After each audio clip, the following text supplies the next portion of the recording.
Chicago'dan size bağlandık. Murat Bey'i herkes tanıyor ama ben çok kısa tekrar tanıtayım. 30 seneden beri Amerika'nın içinde çelik piyasasının kalbinde bulunuyor kendisi. Daha önce Tata'nın genel müdürlüğü ve şu an Stadex firmasının kurucusu olarak aktivitelerine devam ediyor.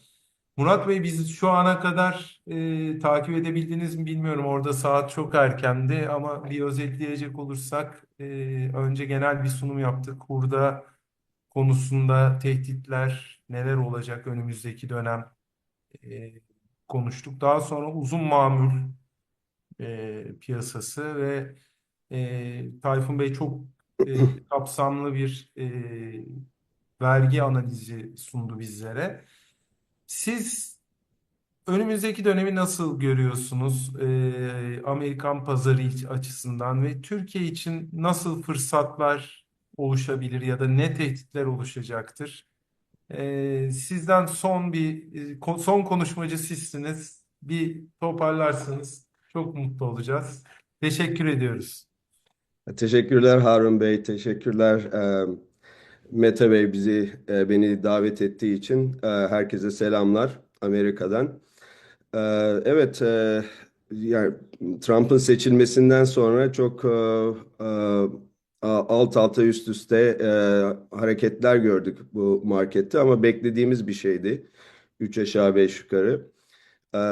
Hız açısından çok hızlı hareket etti bu sefer. Herhangi bir muhalefet yok ona. Ne kongrede var ne de yani kendi kabinesi içinde muhalefet var.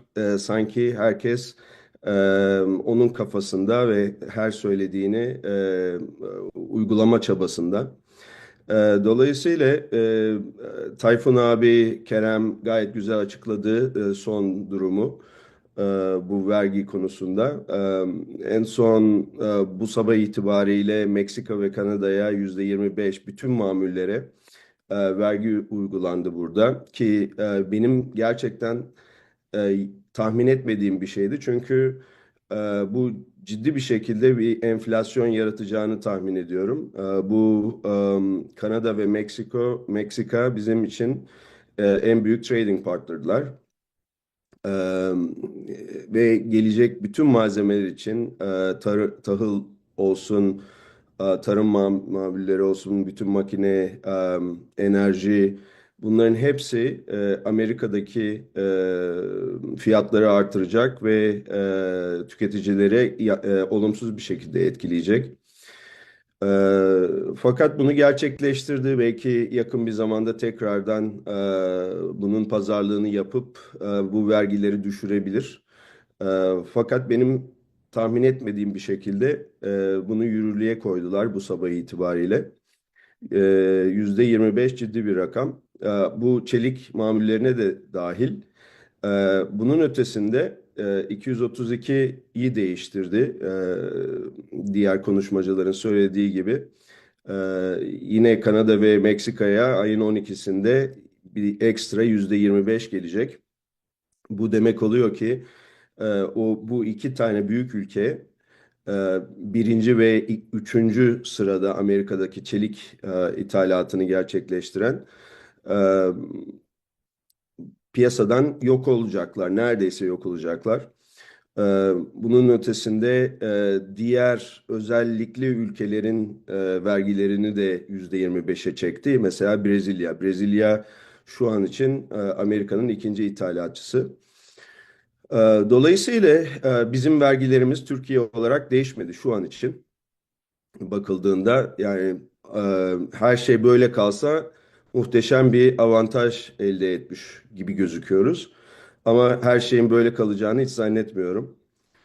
Bir sonraki hamlesi anladığım kadarıyla bu reciprocal tariff dediği sizin ülkelerin uyguladığı vergi oranlarını karşılıklı uygulaması Amerika'nın. Ki bu her mamul için e, değişik vergi uygulaması olmasına neredeyse imkan yok. Çünkü binlerce kalem var. büyük bir ihtimalle yine bir ortalama bir vergi uygular diye düşünüyorum.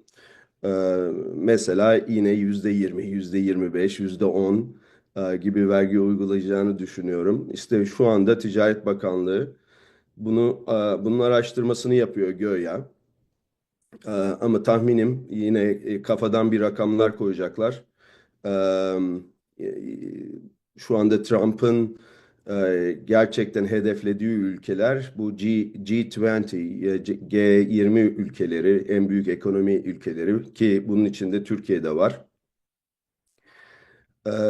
Fakat Türkiye'nin buradaki belki bir avantajı ticaret. Amerika'nın çok ticaret açığı yok. Türkiye 1 ila 2 milyar dolarlık bir surplus'ı var Amerika'ya. Ee, O da çok büyük bir rakam değil. Belki hani radarın altında gidebilir bu şekilde. Ama diğer ülkeler mesela Brezilya, Vietnam, Hindistan gibi ülkeler ciddi bir reciprocal tariff yiyebilirler buradaki yine Türkiye'nin işine gelir bu. Ee, bu çerçevede her şey sanki Türkiye için olumlu gelişiyor gibi gözüküyor. Çelik ihracatı için Amerika'ya. Fakat biliyoruz ki geçmişte politik olarak bizim iki liderin de birbiriyle zıtlaşması çok mümkün ve anında vergi uygulamasının geçilmesi de çok mümkün. O yüzden e, pek e, her şeyin böyle sabit kalacağını zannetmiyorum. Küçük bir politik krizden yine tekrar vergilerimiz değişebilir. Onun için tabii ki temkinli davranmak lazım ama tabii hiç bilemeyeceğiniz, tahmin edemeyeceğiniz bir şey için de temkinli davranmak çok zor. E, Dolayısıyla ben tabii ki Türkiye'den ithal etmek benim her zaman için gönlümde olan bir şeydir. Muhakkak devam edeceğiz. E, ve umuyoruz ki şu andaki dengeler aynı bu şekilde kalacak ve Türkiye avantajlı duruma geçecek. Bu arada belki Amerika'daki market için biraz konuşmak lazım. Yani buradaki market çok güllük gülistanlık değil. Fiyatlar artıyor. Fakat fiyatlarının artması tamamen bu vergilerden dolayı ciddi bir şekilde Kanada ve Meksika'nın bir anda ortadan kalkmasından dolayı fiyatların artışı var. Fakat benim gördüğüm kadarıyla ve enteresan bir şekilde çok büyük bir talep yok ortada. E, Herhalde bizim herkes gibi Amerika'daki karar vericiler, alıcılar e, bu tariflerden korkuyorlar. Fiyatların bir anda %25 artması veya %50 artması birçok projeyi yavaşlatıyor veya durduruyor şimdilik. Dolayısıyla e, şu andaki talep durumu, çelik talebi durumu o kadar iç açıcı değil. Fiyatların bu kadar ciddi bir şekilde artmasına rağmen. Evet, hep merak ettiğimiz bir şey de var. Yani bu vergileri koyuyor.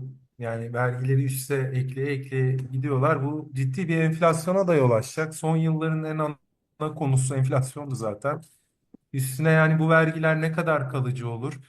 Herkesin herhalde kafasında bir soru işareti de baştan vergileri koyup sonra tek tek ülkelerle anlaşıp bir yerler kayrılır mı gibi bir soru var. İşte Türkiye ile de anlaşırsa ne mutlu Türkiye'ye. Biraz tonaj satma şansı olur. Bunu tamamen iş anlamında söylüyorum. Yani politik anlamda değil, ne mutlu Türkiye'ye derken. Çok çok teşekkür ederiz Murat Bey. Murat Bey'e sorusu olmak